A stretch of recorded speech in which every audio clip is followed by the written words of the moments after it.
Chacun des experts aura son nom sur une table. Donc une première parabole pour introduire la journée sur les signaux faibles.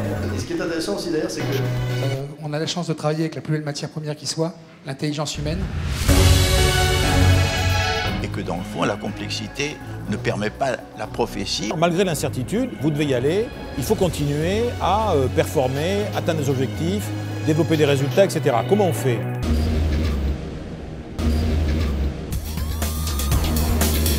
Je crois qu'il faut être optimiste, puisqu'on fait ici une réunion sur les signes faibles.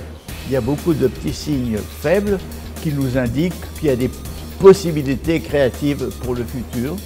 Et je pense que c'est la raison pour laquelle il faut fonder, je crois, notre espoir.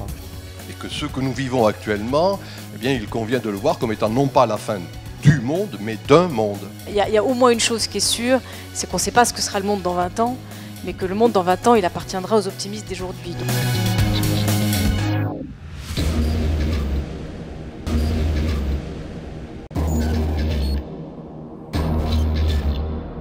Un signal faible, c'est un fait paradoxal qui inspire réflexion. On voit qu'effectivement, et je pense que tous les professionnels y sont confrontés, c'est que le monde est devenu de plus en plus complexe. La richesse intellectuelle appartient à ceux qui doutent. Comment on crée du lien autour de ce projet pour le mettre rapidement en œuvre? C'est très contradictoire, vous dites il faut travailler, il faut recouper, il faut aller voir, il faut connaître, et puis l'intuition.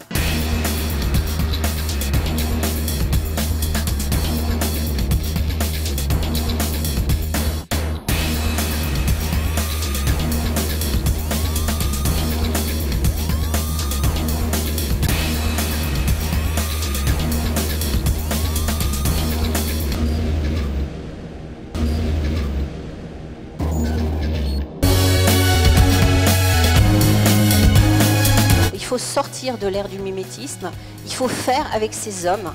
Trop de défis égale mauvaise stratégie. Pas de défi égale pas de vision. Quand on lit certaines visions, il y a 0 défi qui est inscrit dans la vision. Donc une bonne vision, de mon point de vue, c'est très peu de défis, mais qu'on doit absolument gagner, et c'est ce qui infère la cohérence. Puisqu'il s'agit de penser ensemble avec des regards et des interdépendances nouvelles, l'avenir d'une entreprise. Est-ce que c'est une vraie technique ou pas pour être innovant que de penser en dehors de la boîte, ou est-ce qu'il faut juste réinventer son propre business ?